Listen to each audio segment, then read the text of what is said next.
নমস্কাৰ সকলোকে স্বাগতম জনাইছো আমাৰ educational YouTube channel unique science টিউটোৰিয়েললৈ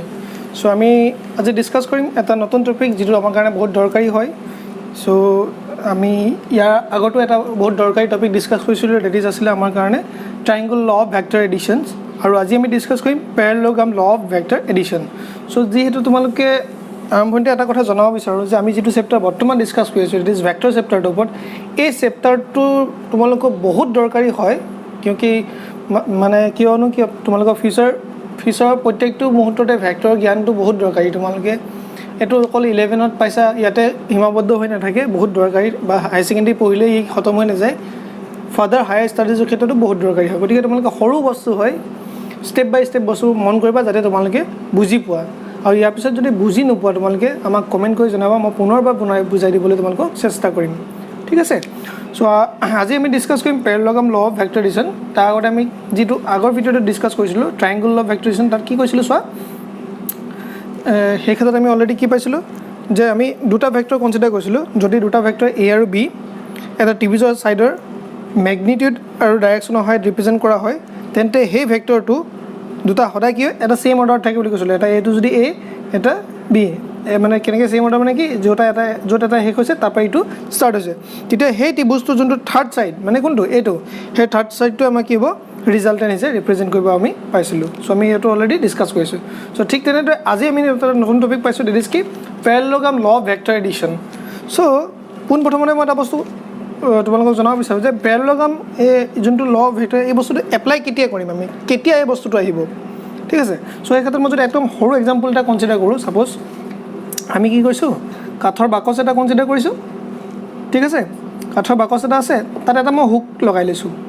ঠিক আছে হুক লগাই মই ইয়াত কি কৈছো দুটা মানুহে টানিছো এটা এফালে টানিছে এটা এফালে টানিছো সাপোজ এ এফালে টানিছে আৰু বি এফালে টানিছে এটো টেবুলৰ ওপৰত ৰাখি থৈ দিছো ঠিক আছে সো এ এটা নিৰ্দিষ্ট ফোৰ্স এপ্লাই কৰিছে সাপোজ মই ধৰিছো এটো কি F1 ফোৰ্স আৰু বি এপ্লাই কৰিছে সাপোজ কি F2 ফোৰ্স সাপোজ এই পইণ্টটো মই O বুলি লৈছো ক্লিয়াৰ এটা a আৰু b মাজত এটা এংগল আছে কনসিডাৰ কৰিছো that angle is suppose what থিটা এটা কি হৈছে সোৱা এটা এই লটো যোনটো আমি যে পঢ়িছো এটা প্যাৰালেলোগ্ৰাম ল অফ ভেক্টৰ এডিশন হেতে কি হয় সোৱা যেতিয়া আমি এই এক্সাম্পলটো কনসিডাৰ কৰিছো তাৰ এটা টানিলে দুটা a টানিছে b টানিছে এটা একচুয়ালি এফলো টানিছে এটা যাব কলৈ হয়নে ঠিক আছে সো দুইফালে টানা হল যাব কলৈ গতিকে ইয়াৰ যোনটো ৰিজাল্টেন্ট ডাইৰেকশন কোন ফালে যাব এই কাঠৰ টুকুৰাটো কোন ফালে মুভ কৰিব বুলি ক'লে ই কোন ফালে মুভ কৰিব এটো কমন পইণ্ট হয় না কমন পইণ্টৰ পৰা কি হৈছে ডায়াগোনাল ডাইৰেকশনত যাব আমাৰ ঠিক আছে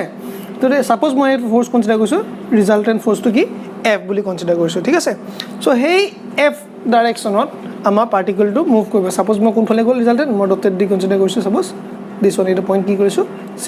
তাহলে সেই পাৰ্টিকলটো ইনিশিয়ালি এফালে এটা টানিছে এফালে এটা টানিছে কিন্তু গৈছে কোন ফালে দিস ডাইৰেকশন এটা সাৰ্টেন এংগল তেনৰ মাজত আছিল থিটা ঠিক আছে তেনেকুৱা ক্ষেত্ৰত আমি কি কনসিডাৰ কৰো প্যাৰালেলোগ্ৰাম ল অফ ভেক্টৰ এডিশন আমি কনসিডাৰ কৰো ঠিক আছে সো সোৱা এটা কি কৰিব বিচাৰিছো সো এই ক্ষেত্ৰত আমি কি কৰো আমি দুটা ভেক্টৰ আমি কনসিডাৰ কৰিছো সাপোজ এটা এটো a আৰু এটা ভেক্টৰ কনসিডাৰ কৰিছো কি b ভেক্টৰ ঠিক আছে সো এতিয়া এই ভেক্টৰ গিটা কনসিডাৰ আমি এটা প্যাৰালেলোগ্ৰাম কনসিডাৰ কৰিছো কেনে কনসিডাৰ কৰিছো কেন সাপোজ a টো এনেকৈ আছে b টো আছে এটা দুইটা কি আছে এটা ইনিশিয়াল পইণ্টৰ পৰা মুভ কৰিছে this is common initial point হয়নে ঠিক আছে তেৰ ৰিজাল্টেন্টটো ক'ত থাকিব বুলি কনসিডাৰ কৰিছো সাপোজ দিস ওয়ান মই ডায়াগ্ৰামটো বৰ ভাল বনাই তথাপিও তোমালোকে মন কৰিবা কথাটো কি কৈছো সাপোজ মই এটা কি আছো এই OP ডাল a ভেক্টৰ বুলি লৈছো আৰু এই OQ ডাল কি লৈছো মই b ভেক্টৰ বুলি কনসিডাৰ কৰিছো তেলে তাহলে যোনটো ৰিজাল্টেন্ট কি আছে a ডাল ডায়াগোনাল হিচাপে কাম কৰিব r যি ৰিপ্ৰেজেন্ট কৰিছো r মানে কি a + b ঠিক আছে সো এই ক্ষেত্ৰত কি কৈছো আমি এটা প্যাৰালেলোগ্ৰাম কনসিডাৰ কৰিছো সাপোজ কি OP এটো মই কি যদি দিও S OPSQ এটা কি হৈছে প্যাৰালেলোগ্ৰাম কনসিডাৰ কৰিছো যত নেকি OP = কি হৈছে a ভেক্টৰ আৰু OQ = b ভেক্টৰ যদি এটো সামন্ত্ৰিক হয় তেন্তে এটো সাইড গিটাও কি হ'ব ইকুৱেল হ'ব এটো কি হ'ব b ভেক্টৰ কাম কৰিব ই এজ কি হ'ব a ভেক্টৰ হিচাপে কাম কৰিব ঠিক আছে এতিয়া যোনটো ৰিজাল্টেন্টটো পালো সেই ৰিজাল্টেন্ট মানে কি r ৰিজাল্টেন্ট মানে কোনডাল OS so OS vector is simply কি হ'ব OP vector plus what OQ vector মানে কি r vector = simply a vector plus b vector ঠিক আছে এই স্টেটমেন্টত কি কৈছে সোৱা এতলে যদি এটা সামন্ত্ৰিকৰ এটা কমন পইণ্টৰ পৰা ড্ৰ কৰা দুটা ভেক্টৰ a আৰু সো এ আৰু কি বি দুটা ভেক্টৰ যাৰ নেকি সাইড দুটা কি হৈছে ম্যাগনিটিউড আৰু ডাইৰেকশন কি হৈছে ৰিপ্ৰেজেন্ট কৰিছে এ ভেক্টৰ আৰু কি বি ভেক্টৰ মানে কি ম্যাগনিটিউড থাকিব নিৰ্দিষ্ট কি থাকিব ডাইৰেকশনো থাকিব আৰু এই ভেক্টৰ দুটা সামন্তৰিক দুটো কি হ'ব এডজাসেন্ট সাইড হিচাপে থাকিব এডজাসেন্ট সাইড মানে কি কাখৰ হয়নে সো তেতিয়া তেহেঁতৰ যেটো ৰিজাল্টেন্ট হ'ব হে ৰিজাল্টেন্টটো কি হ'ব এটা চোৱা হে সামন্তৰিকটো যোনটো কমন পইণ্টৰ পৰা আমি কনসিডাৰ কৰিছো দিছ ও হে কমন পইণ্টৰ কি হৈছে ডায়াগোনাল হিচাপে ৰিজাল্টেন্টটো থাকিব ঠিক আছে আৰু হে ৰিজাল্টেন্ট আলু কি হ'ব আকৌ কি হ'ব both magnitude and direction of height represent kora hobo clear so take ami ki koisu so if two vectors can be represented both in magnitude and direction by the two adjacent sides of a parallelogram drawn from a common point then their resultant is completely represented both in magnitude and direction by the what diagonal of the parallelogram passing through that point this one clear ঠিক আছে so আমি simply কি বলো রিজাল্টেন্ট r = a + b so triangle লেখাটো already consider কৰিছো তাৰ পিছৰ পৰ্যায়ত আমি কি কৈছিলো সেই ৰিজাল্টেন্ট যোনটো আমি কনসিডাৰ কৰিছো সেই ৰিজাল্টেন্টৰ ভ্যালুটো কিমান হ'ব আৰু ৰিজাল্টেন্টৰ ডাইৰেকশন কি হ'ব আমি তাক ক্যালকুলেট কৰিম এতিয়া নেক্সট পৰ্যায়ত ঠিক আছে সো এতিয়া কি কৰিছো চোৱা এটো কৈছে analytical treatment of determine the resultant vector that is কি দিস ওয়ান r হয়নে সো আমি একেদৰে লৈছো এটো কি আছিল op এটো কি oq সাপোজ মই লৈছো s হয়নে এতিয়া কি কৰো simply let a vector and b vector represents the adjacent sides op and oq of the parallelogram opqs হয়নে এতিয়া a আৰু b মাজত এংগলটো কিমান কনসিডাৰ কৰিছো suppose this angle is considered as what theta okay এতিয়া আমি কি কইলো যোনটো ৰিজাল্টেন্ট কনসিডাৰ কৰিছো that is os = কি আছে r হিচাপে লৈছো এতিয়া আমি নেক্সট কি কৰো আগৰ দৰে পাৰপেন্ডিকুলাৰ ড্ৰ কৰো কি পাৰপেন্ডিকুলাৰ ড্ৰ কৰিছো আমি suppose SN perpendicular draw কৰিছো এটো suppose 90 ডিগ্ৰী হ'ল সো SN perpendicular draw কৰিছো হি কোট কাট কৰিছে OP যেটা এক্সটেন্ড কৰিছো টু দা পইণ্ট কি N ঠিক আছে সো আমি এটা ট্ৰায়াঙ্গল পালো দ্যাট ইজ কি OSN so from that ট্ৰায়াঙ্গল OSN মই ট্ৰায়াঙ্গল পাইথাগোৰাছ থিওৰেম যদি ইউজ কৰো সিম্পলি কি হ'ব OS square = ON square plus what SN square হ'বনে ক্লিয়াৰ but ON মানে কি OP plus PN হয়নে সো কি লিখিব পাৰো OP plus PN whole square plus কি SN square that is কি OS square suppose মই কি বুলি কনসিডাৰ কৰিছো ইয়াত ইকুৱেশ্যন 1 ক্লিয়াৰ নেক্সট এটা আমি ট্ৰায়াঙ্গল কনসিডাৰ কৰিছো suppose এই এংগলটো আমি কি কনসিডাৰ কৰিছো আকৌ থিটা বুলি ঠিক আছে এটো যদি থিটা হয় মন কৰিবা তো from the triangle SPN এটা এই ট্ৰায়াঙ্গলটো মই কিয় কনসিডাৰ কৰিছো যেহেতু আমাৰ ইয়াত OP PN আৰু SN এই PN আৰু SN ৰ ভ্যালুটো যেহেতু আমি নাজানো ফ্ৰম দা ডায়াগ্ৰাম SN আৰু PN ৰ ভ্যালুটো হে তাক ক্যালকুলেট কৰিবলৈ আমি এই ট্ৰায়াঙ্গলটো কনসিডাৰ কৰিছো আৰু তাৰ পৰা আমি sin of theta আৰু cos of theta ভ্যালুটো কনসিডাৰ কৰো সো ফ্ৰম দিস ডায়াগ্ৰাম আমি কি পালো sin theta = কি some people have this is কি SN by SP or এনেকে কি লিখিব SN = কি SP sin of theta SP মানে কোনটো simply this one মানে কি হ'ব B sin of theta যদি মই cos of theta কনসিডাৰ কৰো cos theta = কি হ'ব simply PN by SP that is কি হ'ব PN = SP cos of theta SP মানে কি আছিল B সো এটো কি হ'ব B cos of theta এতিয়া এই PN আৰু SN ভ্যালুটো মই ইকুৱেশ্যনৰ ইয়াত পুট কৰি দিও OS অলৰেডি জানো OS কি আছিল ৰিজাল্টেন্ট হয়নে সো যদি মই from 1 বুলি কনসিডাৰ কৰো from 1 কি হ'ব তোমাৰ r square = OP কি a plus PN কি simply B sin PN কি B cos of theta square plus B sin of theta square ইয়াক যদি মই a plus B whole square formula লগাও a square B square cos square theta plus twice of AB cos of theta plus কি B square sin square theta AB square common লৈ sin square plus theta cos square theta যদি add কৰো sin square plus cos square কি হয় 1 so finally মই কি পালো r square = what a square plus B square plus what twice AB cos of theta হয়নে or resultant কি পালো মই r = a square plus B square plus twice AB cos of theta under root ঠিক আছে so এইটো আমি কি পালো simply এটালে ৰিজাল্টেন্ট ঠিক আছে আমি যোনটো আগতে কনসিডাৰ কৰিছিল এই r ৰ ভ্যালুটো কিমান পালো তেলে সিম্পলি দিস ওয়ান ক্লিয়াৰ এতিয়া সেই ৰিজাল্টেণ্ট আৰৰ আমি কি কৰিম ডাইৰেকশ্যনটো আমি কেলকুলেট কৰিম ঠিক আছে চ' ৰিজাল্টেণ্টটো ডাইৰেকশ্যন কনচিডাৰ কৰোঁ আকৌ ডায়েগ্ৰামটোত চোৱা আমি এই ট্ৰাইংগলটো লওঁ ছাপ'জ মই ডাইৰেকশ্যনৰ কাৰণে কি কৈছে এই এংগলটো কি কনচিডাৰ কৰিছোঁ this angle is considered as what alpha that is from the triangle OSN direction যদি কেলকুলেট কৰিবলৈ যাওঁ ডাইৰেকশ্যনৰ যদি আমি কেলকুলেট কৰিব যাওঁ ফ্ৰম দ্য ট্ৰাইংগল কি কনচিডাৰ কৰিছোঁ ONS তাৰ পৰা যদি মই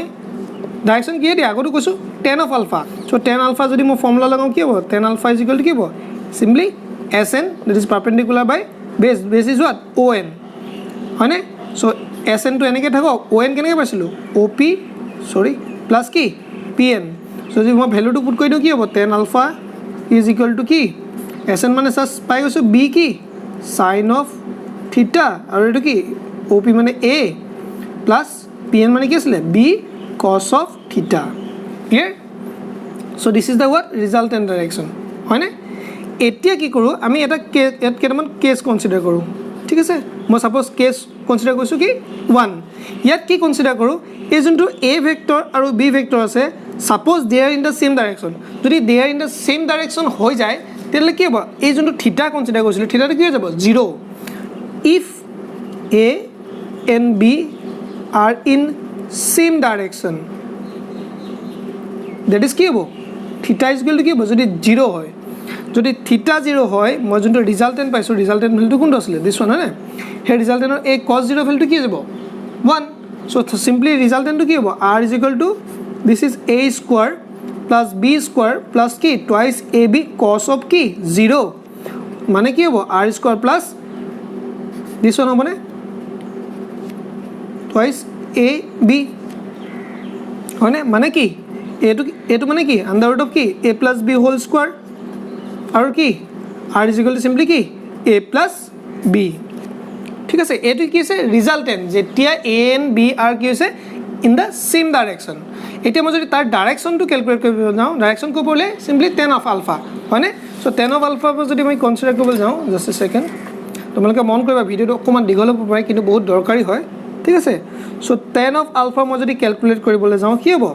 B sin of ইয়াত ভেলু পুট কৰি দিওঁ B sin 0 that divided by A plus কি B cos 0 হয়নে sin 0 0 যদিকে গোটেই ডিভাইডেড বাই কৰিলে কি হ'ব simply this one alpha is equal to what 0 clear হৈছে ঠিক আছে এতিয়া আমি কি কৰোঁ যোনটো ডায়েগ্ৰাম আমি কনচিডাৰ কৰিছিলোঁ সেই ডায়েগ্ৰামটোত A বুলি A আৰু B আৰু in the opposite direction consider কৰোঁ যদি অপজিট A এফালে আছে অপজিট মানে কি B এফালে থাকিব B যদি এফালে থাকে তাৰ এংগলটো কি হৈ যাব 180 ডিগ্ৰী চ' আমি নেক্সট কেছটো যদি আমি কনচিডাৰ কৰোঁ case number 2 just a second case number 2 যদি আমি কনচিডাৰ কৰোঁ চোৱা তেতিয়া কি হ'ব if A and B are in opposite direction that is কি থিটাটো কি opposite direction হ'লে 180 ডিগ্ৰী যদি 180 ডিগ্ৰী হয় মই ৰিজাল্টেণ্ট যদি উলিয়াবলৈ যাওঁ এইটো কি হ'ব A square plus B square plus twice of AB cos কি 180 ডিগ্ৰী চ' cos 180 ডিগ্ৰী ভেলুটো কি হয় -1 চ' -1 যদি হয় এইটো কি হ'ব A square plus B square থাকিব মাইনাছ কি হৈ যাব টুৱাইচ অফ AB এইটো কি ফৰ্মুলা আহিব A minus B whole square that is কি হ'ব ৰিজাল্টেণ্টটো A minus B যেতিয়া তেতিয়াহ'লে A and B are in the opposite direction হয় তেতিয়া আমাৰ ৰিজাল্টেণ্টটো কি হ'ব R is equal to A minus B এতিয়া সেই ৰিজাল্টেণ্টটো যদি মই ডাইৰেকশ্যন আকৌ কেলকুলেট কৰিবলৈ যাওঁ কি হ'ব এইবুলি থিটা কি sin 180 ডিগ্ৰী আৰু এইটো কি B cos of কি 180 ডিগ্ৰী ক্লিয়াৰ চ' sin 180 ডিগ্ৰী ভেলুটো কি হৈছে পুনৰবাৰ 0 আৰু cos 180 ডিগ্ৰী ভেলুটো কি হয় চিম্পলি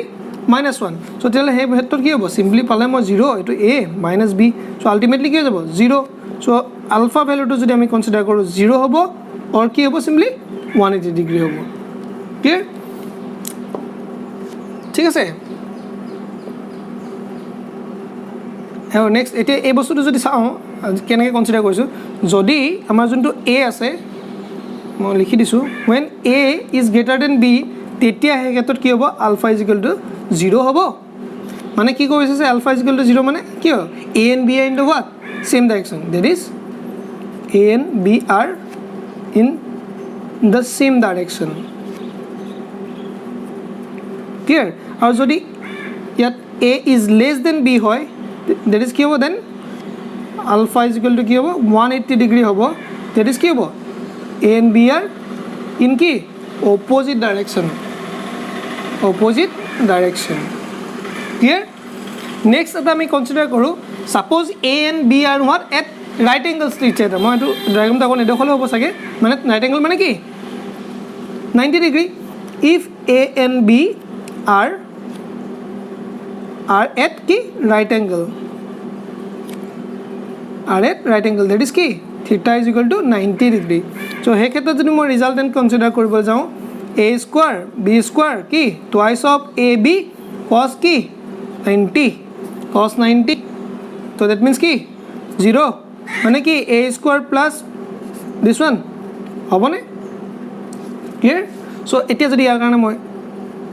ডাইৰেকশন কনসিডাৰ কৰিবলৈ যাওঁ so কি হ'ব b sin 90 কি 1 a b cos 90 ঠিক আছে so এটো ভ্যালু কি পালো তিলে সিম্পলি এটো যদি মই কনসিডাৰ কৰো এটো b এ থাকিলে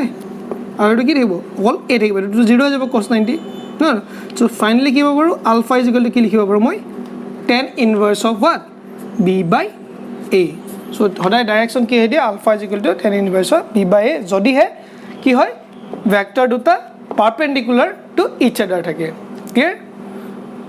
ঠিক আছে ভিডিওটো তোমালোকে স্টেপ বাই স্টেপ চাই যদি গৈছা বুজি পাইছা বুলি আশা কৰিছো ভিডিওটো অলপ দীঘল হৈছে নো ডাউট কিন্তু বহুত দৰকাৰী ভিডিও আছিল গতিকে মই একেটা ভিডিওতে মই কমপ্লিট কৰিব বিচাৰিছো যেটো নহলে আধৰুৱা হ'ব ঠিক আছে সো যদি তোমালোকে ভিডিওটো চাই বুজি পাইছা নিজৰ ফ্ৰেন্ড সাৰ্কেলৰ মাজত শেয়াৰ কৰিবা কাইন্ডলি আমাৰ চেনেলটো সাবস্ক্ৰাইব কৰিবা কাষতে থকা বেল আইকনৰ টাচ কৰিবা যাতে আমাৰ প্ৰত্যেকটো ভিডিও তোমালোকে পাই থাকা আৰু যেহেতু আজি টপিকটো বহুত দৰকাৰী হয় আৰু যেকল আমাৰ আগৰ টপিকটো সোনা this triangle of vector addition which is also very important topic from this chapter so kindly go through that videos also so the link of that video is already given in this description in today's video so kindly go to that also and those who want to go through the other chapters of the previous chapters that is please go to the playlist okay so finally I just want to say thank you from Unique Science Tutorial. Dhanyabad.